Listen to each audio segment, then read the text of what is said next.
Srimatre Namaha. With the divine blessings of our divine parents, we are continuing to discuss the Soundarya Lahari, forking from Lata Sahasranamam.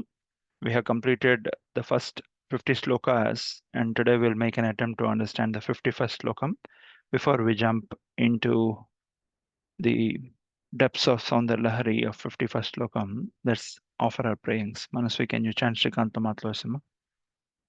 श्रीकान्तो मातुलो यस्य जननी सर्वमङ्गल जनकः शङ्करो महादेवः त्वं वन्दे गजाननम् Vimalapati. विमलपटि कमलकुटि पुस्तकरुद्राक्ष शस्तहस्तपुटि Kamakshi पक्ष्मलाक्षि कलितविपञ्चि वभासि वैरञ्चि Manojavam.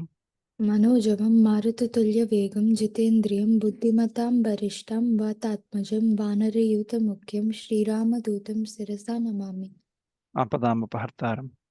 आपदामपहत्कारं दातारं सर्वसम्पदां लोकाभिरामं श्रीरामं भूयो भूयो नमाम्यहम् Sri Rama Rama Rameti. Shriram Ram रामेति रमे रामे मनोरमे सहस्रनाम तत्तुल्यं रामनाम वरानने Saradhaniradendu. सारथिनीरदेन्दु घनसारपटीरमराल मल्लिका हारतुषारफेन रजताचल खासफणीसकुण्ड मन्दार सुधापयोधिसित तामर सामर वाहिनी शुभकारत नొప్పునన్నుమదిగానగ నన్నడుగల్గు భారతి Jnananandamaయం Devam. ज्ञानानन्दमयं देवं निर्मलस्फटिकाकृतिम् आधारं सर्वविद्यानां हयग्रीव उपास्महे Guruve Sarvalokanam. गुरवे सर्वलोकानां विषजे भवरोगिणां निधये सर्वविद्यानां श्रीमेधदक्षिणामूर्तये नमः Shivashakti Ayukto.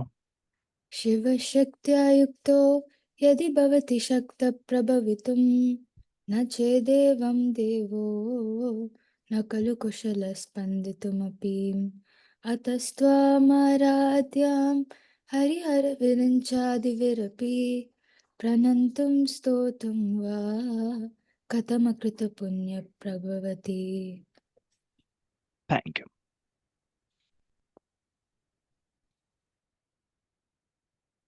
Today's 50th slokam, the 51st slokam, talks about the different emotions that get expressed through mother and how that is connected to us is what we will continue to make an attempt to understand. The 51st slokam goes as Shive Shringaradra Tadijanajare Kutsanapara Sarosha Gangayam Girshajirita Vispayamati Harahibyobita Sarsariha Saubhagyajanni Sakishu Smerate Maijanni Drishtissa Karuna. Mai Janani Drishtissa Karuna. Let us start from the back. Mai Janani, the one who gave birth to me. Okay, because remember, we might have different biological mothers, but we call mother as Sri Mata. So we are all born from her directly or indirectly, and we all need to go back to her directly. And all the indirect efforts that we are making, knowingly sometimes, unknowingly many times, will eventually lead us. And that is the reason in many regional languages of India, where the stories and languages are derived from Sanskrit, we say Manam intiki kada kanchiki, right? In this life, let's go back to home with our biological mother. After mother tells us the story, she says, Kada Kanchiki Manam Intiki. Kanchi is the Kamakshi Dham, or where Mother Kamakshi resides in the Mokshapuri of Kanchi Nagaram, which is the umbilical cord of Sati Devi fell there, and the belly button. And our connection to our mother is through the umbilical cord. And therefore, eventually, we have to go back to the mother that we have come from.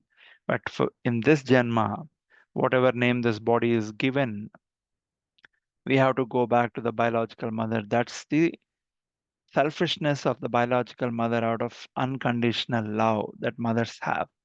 But our eventual story has to become one with, Mother Kamakshi. That's the reason, Mai Janani Drishti Sakaruna. Oh, mother, whenever my Janani, the mother who gave birth to me, Drishti Sakaruna, whenever you're looking at me, You are flowing out, erupting out with mercy. That's the last line. Now let's look at the first line. Shive Shringaradra Taditarajane Kutsara Para. Sive. There are many names for Mother Kamakshi, Meenakshi, Parvati, Aparna, Lalita. The reason Jagadguru Adi Shankaracharya picked Shive is essentially to say, Mother, you are that energy that got half of the father's body, that the Narishwara, the Vamabhagam of Shiva, right, is essentially given to Mother. Vame Shakti Dharam Devam Vakaraya Namo Namaha. In Shiva Shadakshi Mantram, we say Vame Shakti Dharam Devam Deham. So, Mother has been given the left half of Shiva's body. Where did she learn that from? She learned it from her brother Narayana. Narayana and Narayanian brother and sisters. When when Vishnu prayed to Shiva for the first time with the 108 namas of Shiva, then Shiva gave a boon to Vishnu that whatever you want, I'll give. And Vishnu wanted to become half of Shiva's body. It is a murti or avataram called Harihara Murti.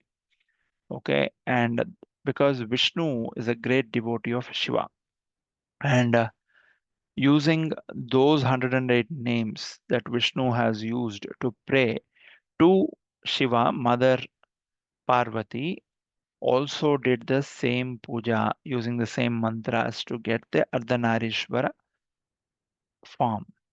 In fact, in Sanatana Dharma, if a husband and wife are not able to live peacefully together, the gurus recommend that one of them or both of them chant Ardhanarishvara Stotram so they will come back together irrespective of their differences. They will respect each other's differences, like mother and father when Mother Kamakshi or Mother Lalita, brought back Manmada, Kameshwarasta Nirdagda Sabandasura Sunyaka, and then, sorry, I'm telling you a different name. So when Hara Netragni Sandagata Kama Sanjeevan Aushadhi, when Shiva burned down Manmada with his third eye, mother, Shiva's wife, our mother, brought Manmada back. Now, is that an insult to Shiva? If you look at externally, it is, right? But Shiva smiled and left because he knows Manmada needs to be brought back to life in order to continue life on these planets and cosmos. And therefore, on the outwardly, it would appear they are doing two different things. Unmeshana Mishotpanna Vipanna Bonavalihi. As long as Mother has her eyes open, Shiva would not touch any part of the cosmos. The moment Mother closes her eyes, Unmesha Nimishotpanna Vipanna Bhunavalihi, immediately Shiva will do the Pralaya Tandavam and wipe out all the cosmos.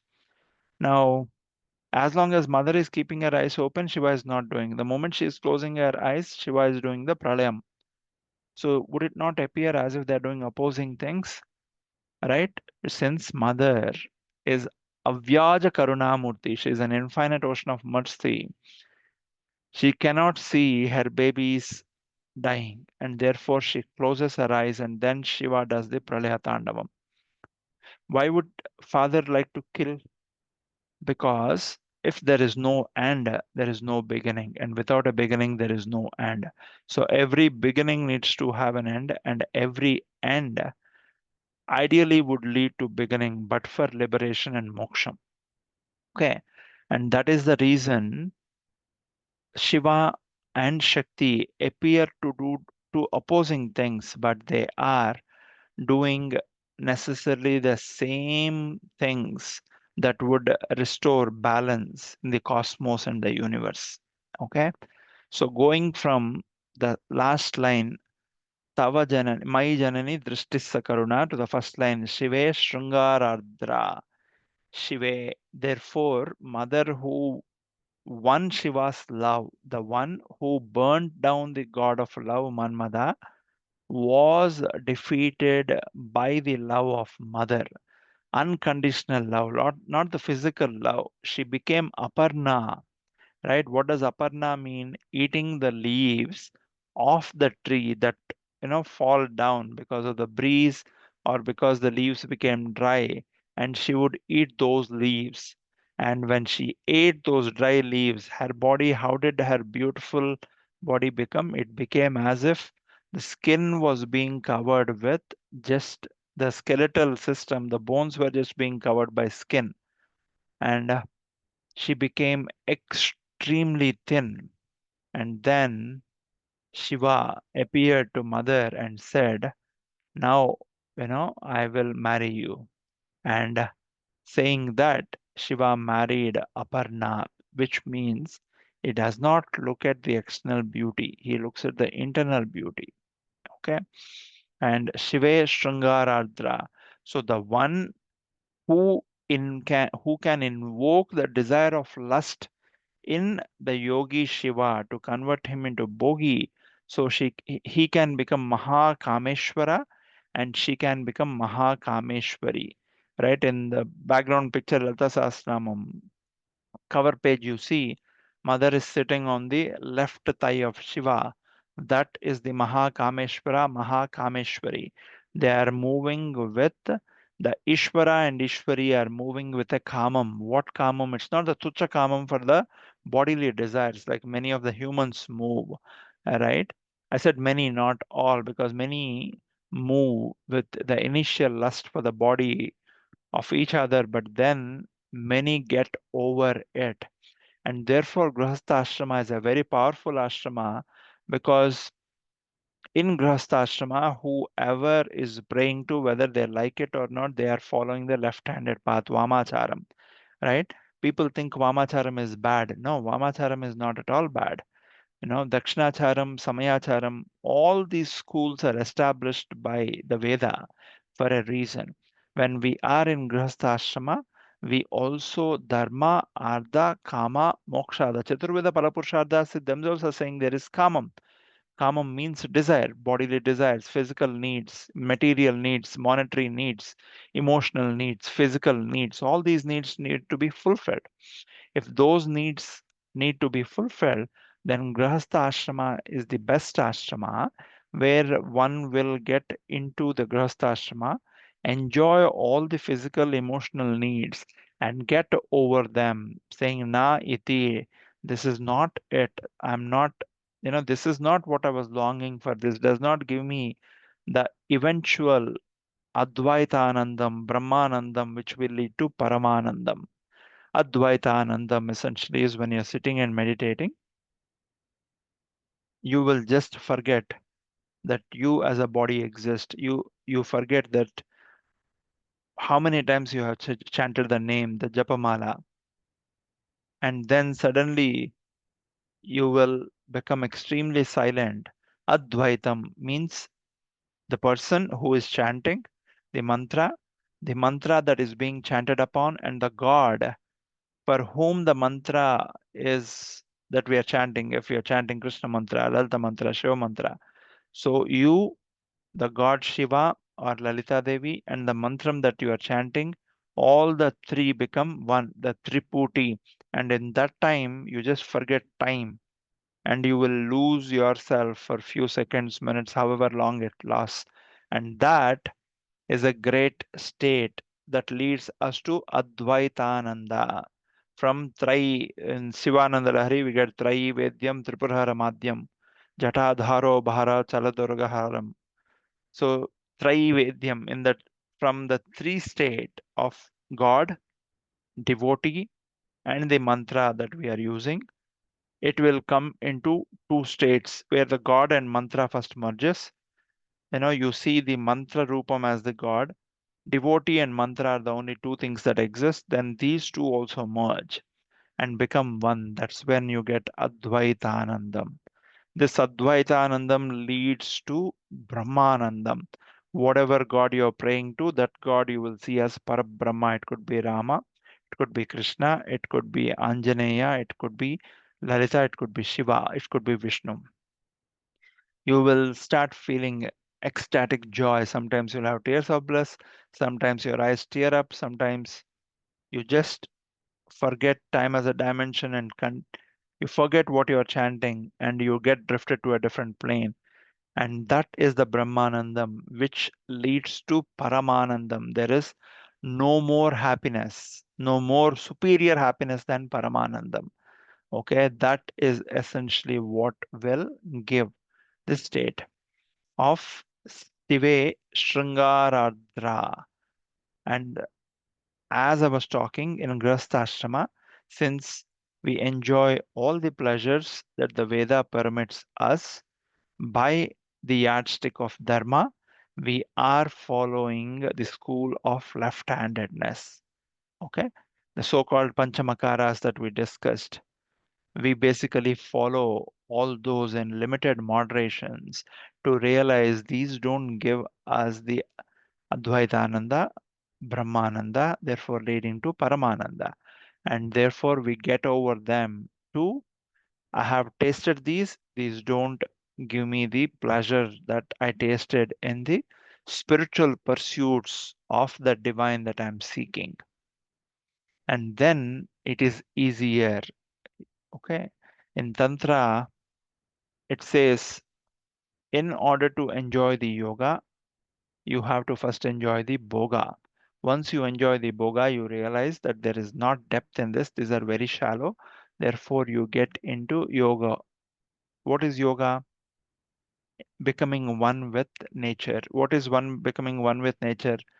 In if you're praying, becoming one with your mantra, the Advaitananda that I just spoke about. If you are doing your work, that work becomes worship. You just forget everything else. Karma yoga.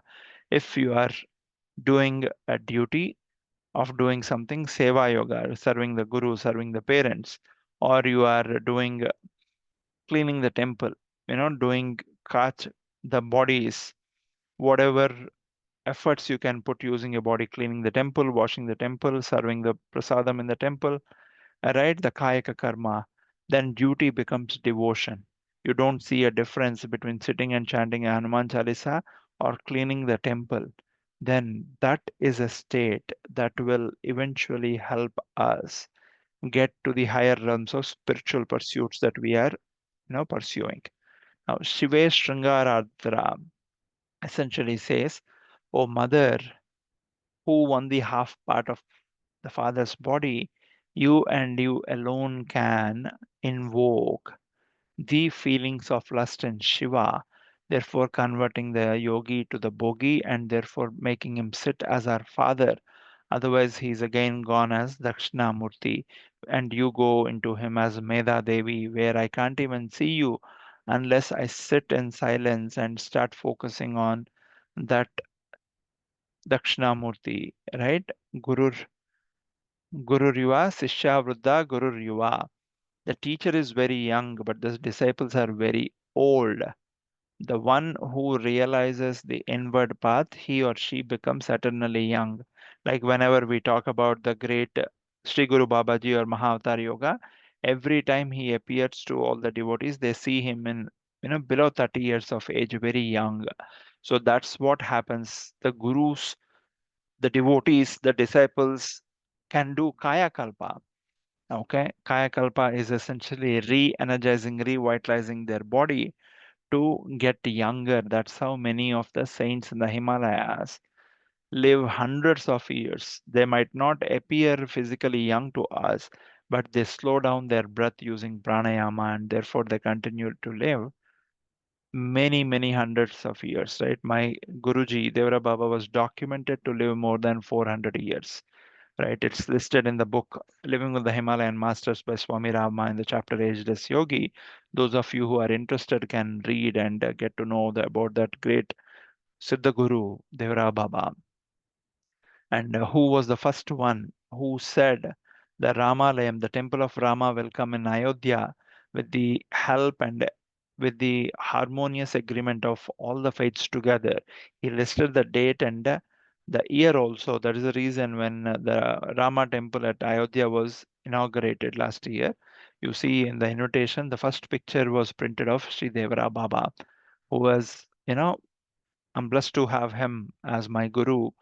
Where I mean, just to give you an example on how gurus find their disciples from my own story. I was visiting my parents in the eastern coastal city of Andhra Pradesh, Vishakhapatnam, in the summer holidays of 1998, coming down from Orissa, where I was studying. And one day, my mother goes to a temple. There is saint was sitting, and he looked at my mother and called him and said, I came to this temple to meet your older son. Can you please send him?" And my mother was surprised. How does the saint know, first of all, that my mother has multiple sons? And how does he know that my mother's older son, that I am, I always have been extremely interested in mystics, yogis, gurus, and others from a very young age. And then she came home and suggested and summoned that the guru who was sitting there in the temple summoned me. When I went to the temple, he and I had some conversations that we'll discuss probably in future classes to the extent I can discuss and reveal. And there, he reminded me of many things that I I did and was part of in my purva janmas or the previous lives. And he came to invite me to the Guruji's ashram and to do initiate me into some sadhanas and kriyas. And he helped me remind, he was a very senior Guru Bhai of mine. Guru Bhai in the sense he and I took the mantra diksha from the same Guru in this Janma and previous Janma from the Guru's Guru, right? Devra Baba. And Devra Baba continued to live, but many of us had to leave our body and come back in next Janma because our sadhana was not yet enough to retain and stick in the same body. And that's how the Guru sends the Guru's army of disciples to find the disciples and bring them back into the path when the time is right. Right. I have had many mystical experiences from a very young age, because I grew up and grew away from my parents. There were many dangers that, I unknowingly walked into, which could have resulted in death.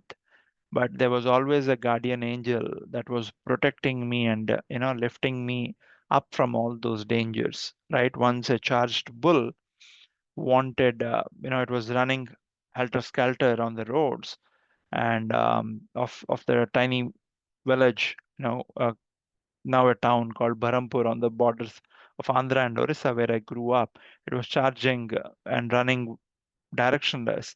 It almost came and charged me. I was probably 9 years old. And if it were to hit me, I would have been thrown away, probably causing some fatal injuries. But as it came to hit me, it halted as if somebody stopped it. And it just looked at, me. I mean, I was very short, a 9-year-old boy, right? And it looked into my eyes and it just turned back and ran away, right?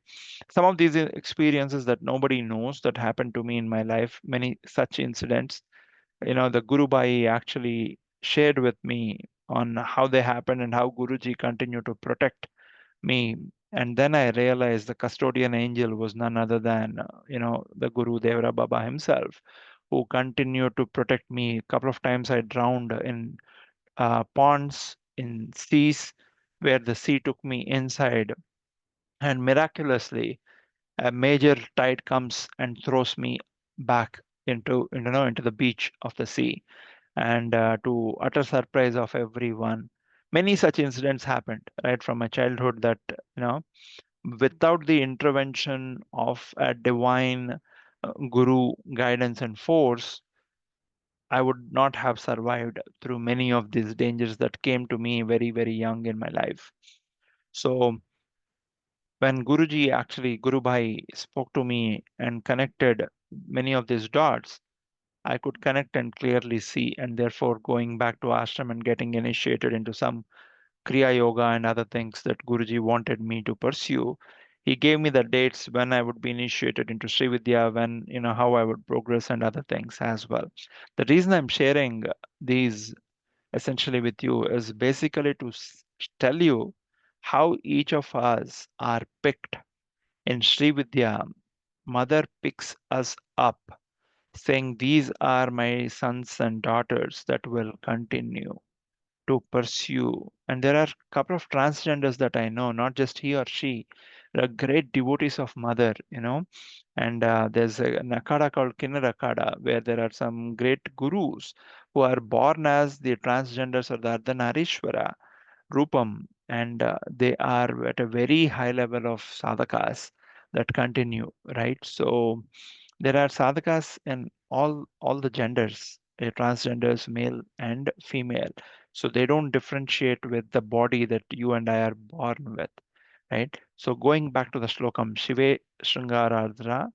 So when you look at Father, you convert him the yogi to the bogi and Mahakameshwara, because of which the whole world comes into existence.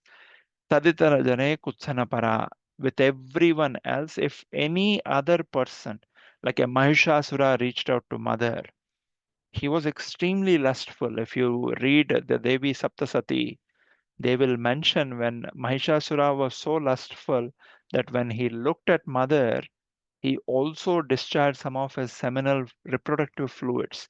That's how lustful he was. So, any other person who is pretending that, who is looking at Mother with that eye of lust, she will look at them very seriously. For her, there is only one Parama Purusha, that is Shiva. That is the reason when Bhagavan Ramana Maharshi chanted Arunachala Shiva, Arunachala Shiva, he said, "You are the only male in this cosmos, and everybody else is a female, and we should get married to you." That is the secret of Sri Krishna's Rasa Leela as well. When Krishna is in between two of the gopis, he is only the Purushottama, and everybody else is trying to get to that Purushottama. Since Shiva and Vishnu are the same, as I talked about Harihara Murti, the Advaita philosophy says they are one and the same, but we look at different. Just like, if my mother is a school teacher, at home I call her mother, but when I go to school, the same mother I address to her as teacher, but that doesn't mean my mother is not the teacher. That doesn't mean the teacher is not my mother. It is the same, but they are playing different roles. And therefore, we have to respect and address them with the role that they are playing. Shive Shringaradra Taditanajara Kutsanapara. Anybody else who is looking at her with saying, "Oh, you are a beautiful woman and I have a desire of lust on you," she will look at them very, very seriously, to the level where she can turn them into ashes, and she will turn them into ashes.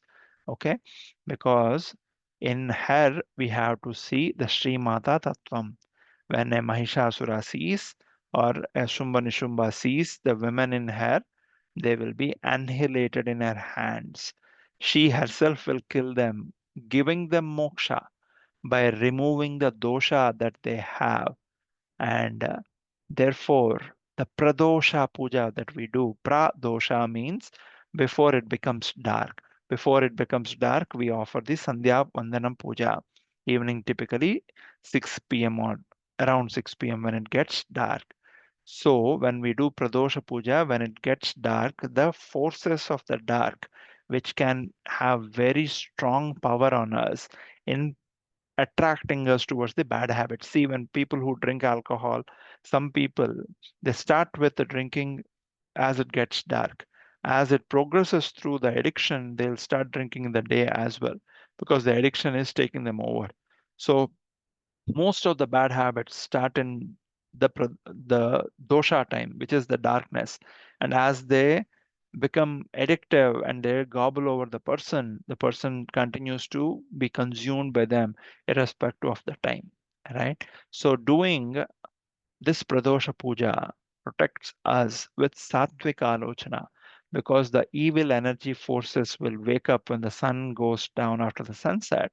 Therefore, the negative energies will tend to yield and wield a lot of power on us. So if we offer prayings in the Pradosha, the Sayam Sandhya, whatever you want, whether you are praying to Durga Devi using Argala Stotram or praying to Lakshmi, Shiva, doesn't matter, right? That infuses positivity, and that's the reason evening time we have to light a lamp After electricity came in, the energy interference of dark forces has reduced significantly because there's one or the other form of light. But lighting the lamp, okay, even in the evening before it gets dark, also indicates to the Daivaganas that in this place we follow Sanatana Dharma, whatever faith it is. You take Christianity, they'll try to light, candles. You take Islam, they try to land the lamp, the Dhoopam or incense sticks. You take Buddhism, they try to lamp agarbatti. So there is one or the other form of fire ritual that is connected in every, majority of the faiths. And just to ensure, when you light a Dhoopam or agarbatti and show it to your prayer room where you are sitting and praying, and then that smell spreads to other rooms. Typically, the negative energies reside in the place or the dark corner of the house where the sunlight cannot go. That's the reason it's extremely important to ventilate the house when the sunlight is, bright and shiny out there. For you have to invite the sunlight to come in so it can spread through. But there'll be some corners, no matter how much you ventilate the house, the sunlight will never go. So when you actually put the dhupam and carefully, you'll see our elders taking it around the house, and that dhupam smell, the fragrance, the smoke that goes to the corners actually repels the negative energies that typically are hiding, let's say, under the bed, okay, or in a corner room which is always closed with no ventilation. And when this sambrani or the sangam goes, actually in Sanatana Dharma, it is it's a no-no to burn a stick. So the agarbattis that we light have come with the Turkish, the Bahmani sultans and others that ruled over us. In Sanatana Dharma, we have to light sambrani. And in sambrani, you don't have a stick that is burning. Therefore, when you are burning dasangam, you put the dasangam and just light it to it. There is no stick in that. The sangam is made with 10 different kinds of herbal leaves, which is closest to the mother's, the Sri Vidya. When you light the sangam, there is no stick you're burning. With the influence of time, we started lighting agarbattis. But even more powerful than agarbatti is when you light the dasangam sambrani, okay, where you are not burning a dried stick, which is what agarbatti oftentimes is, right?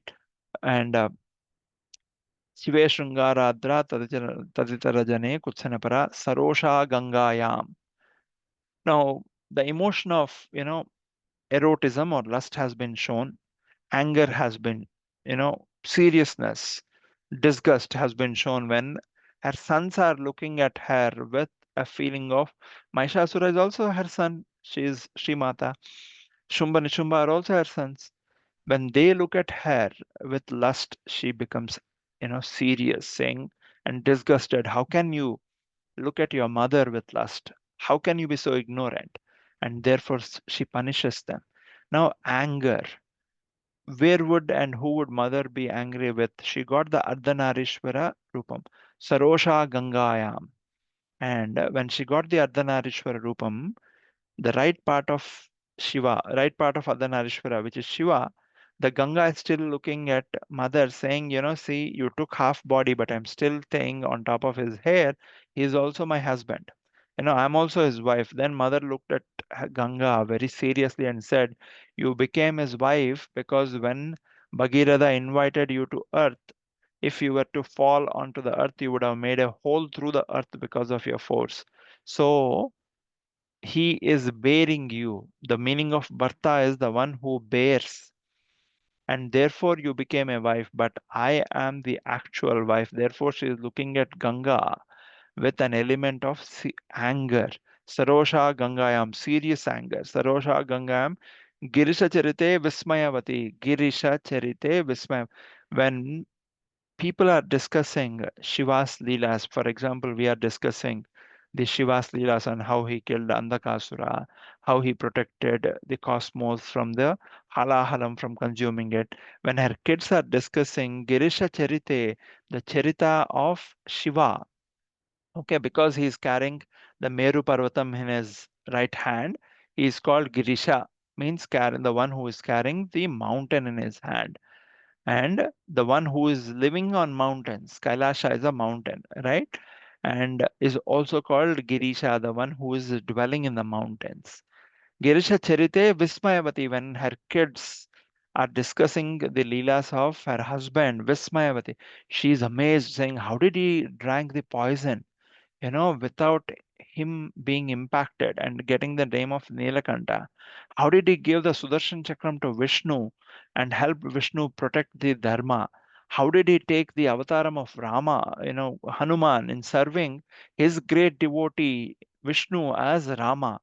What an unparalleled God my husband is. She is amazed. Girisha Charite Vismayamati. Hara Hibyo Bita Sarasiruha Saubhagya Janni. Now, mother needs to show fear. The one who is Abhaya, how will she act Bhaya? Then that's where the beauty of Jagadguru Adi Shankaracharya comes.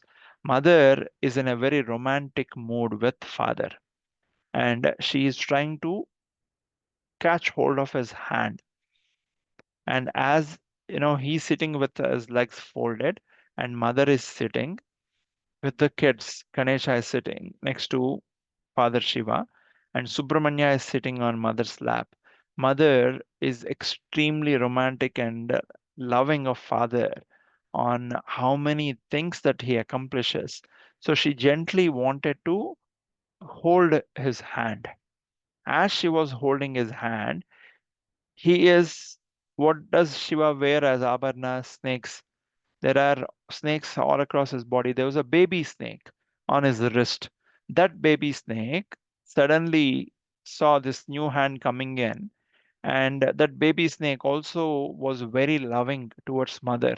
So, with love, that baby snake wanted to slither on mother's hand. Snakes are very, very cold blooded, and snakes always go find a place that is colder so they can coil around. So Shiva, who swallowed the halahalam, his body should be very hot. But even the snakes find, in spite of the halahalam in his neck, his body is very cold. The snakes are just coiling around his body all the time.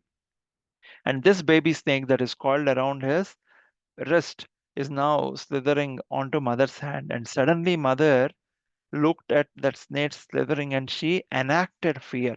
The one who does not know fear is acting fear looking at that baby snake. This is the poetic genius of our Jagadguru Adi Shankaracharya. Hara Hibyobita Sarsaruha Saubhagya Janani. Sarsaruha Saubhagya Janani means when mother enacted anger, you saw her eyes were turning red. When mother acts with fear, what happens when people act with fear? It's very close to anger. When you are angry, you are shouting at someone, you become red. Especially you see when people are very fair, when they have any emotion, they tend to become pink or red, right? Mother, similarly, when she moved with fear, all the blood, gushed to her face, making her look like Sarsuruha Saubhagya Janani, means she became like a blossom lotus in the pond, right? The lotus that has been opened up. How that pinkish lotus, beautiful color would be very, very attractive. And that's how mother's face became when the snake slithered on her. And this is the poetic genius of Jagadguru Adi Shankaracharya. To say that mother moved with fear, the one who does not know the definition of fear is now moving with fear. And when she moved with fear, what would happen? The world can go into complete chaos if she is moving with fear. But this is a fear that is she's enacting when she is bursting out with love towards her husband. And therefore, what happened? The lotus that she is now blossomed, showing the shades of pink and red. Sarsaruha Saubhagya Janani. And when you opened up like a lotus, what happened, mother?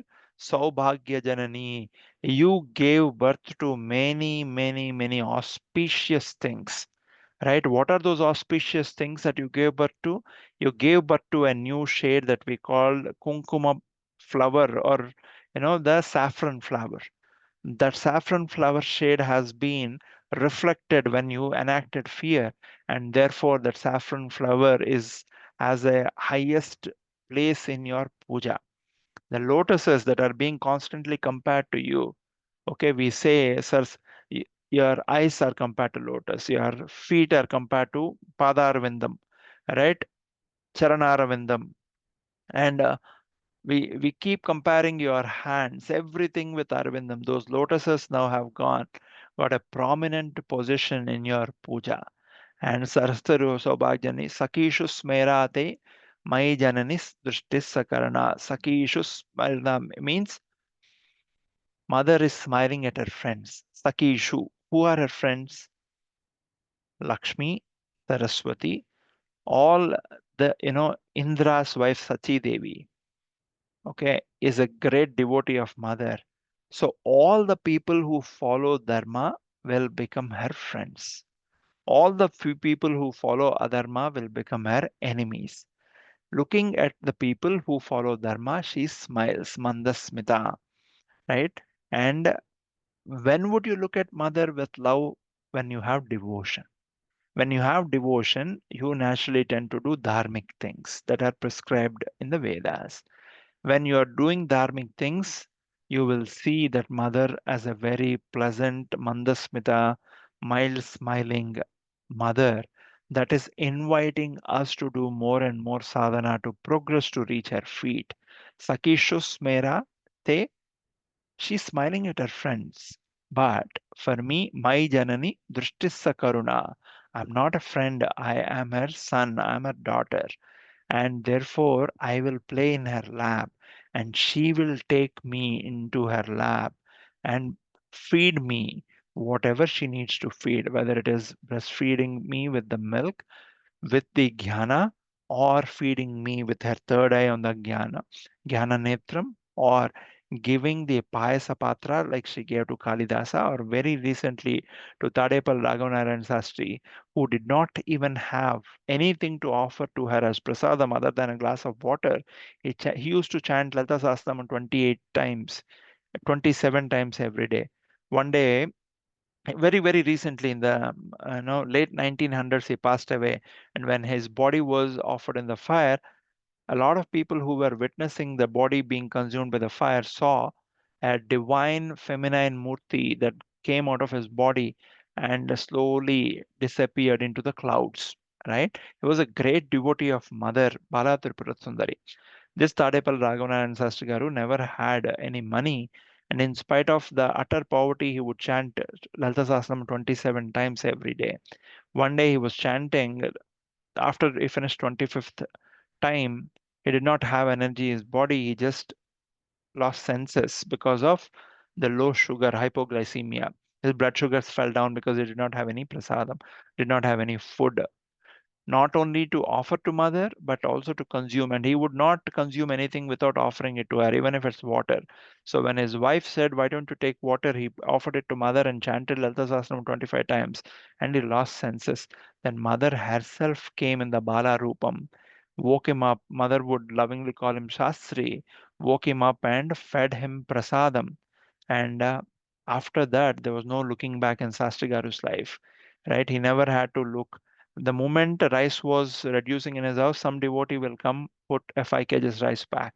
The moment, so he would just sit and do meditation. Being a grihastha, there was no dearth of food for his family, and all the material needs that he and his family needed were fulfilled by mother.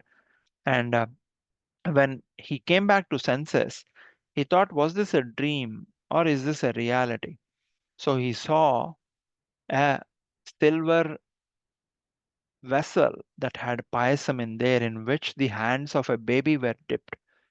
So he immediately called his wife, saying, did you keep this? She said, what is that? You also have prasadam on your lips. Then he bowed down to Mother Bala Tripurasundari, saying, oh, Mother, you yourself have come. And in their prayer room, a half foot of a baby step was also there, which was as if it was going back into the murti that he was praying, right? There are many devotees who are still alive who experience mother every time, right? And not just sadhus, but devotees in grahastha ashrama, and they don't appear, they don't exhibit themselves out, because the moment you are exhibiting yourself out, you become prominent and famous, there'll be a lot of obstacles for sadhana. There'll be a lot of hindrances. There'll be a lot of distractions. So a lot of great devotees pretend to be very normal men and women, and they don't exhibit, their devotion, their dimension of devotion beyond what is required. They will do what is required to spread the message of mother to the extent she wants her or him to do, in order to guide others who want to get onto the path of Sri Vidya but don't know how. So they will, but they'll always remain not so famous. They'll never want to become famous. They never want to crave recognition. They'll never be generally on most of the social medias. They never self promote. That's how they are able to protect their sattvic sadhanas, or whatever sadhanas they are doing, in order to stay on the course of sadhana, right? It could be tamasic sadhana, it could be rajasic sadhana, depending on what they are doing. As I said, all people in grasthashrama are vamachar, we are vamacharis, right? So some of the sadhanas that we do could be sattvic, some of the sadhanas we do could be tamasic. You could ask me, what is an example of tamasic sadhana? You offer prasadam. How much prasadam you should make? Only probably a potful that you offer. But how much prasadam do you make? A bowlful, right? You offer a little pot to mother and father as prasadam, but you have a bigger pot that is not offered as prasadam that you'll consume. What is that sadhana? It's not sattvic sadhana. It becomes sattvic sadhana because you're offering prasadam and bringing in, but the remaining part of the prasadam that is not yet offered, that you cooked for everybody to consume in the family, is a tamasic sadhana. It's causing laziness in you. So to reduce the laziness in us, what do? We take this prasadam that has been offered in small pot to the god and goddess, mix it with the larger one, and we consume. So whom are we making prasadam for? If we look at it honestly, we are making it for our selfish tongue taste reasons. But we tend to give a sattvic element, which is a good thing. So don't think, tamasic and rajasic are some bad sadhanas. We ourselves are indulged in these knowingly or unknowingly. Okay. This is a brief attempt at this great slokam, the 51st slokam.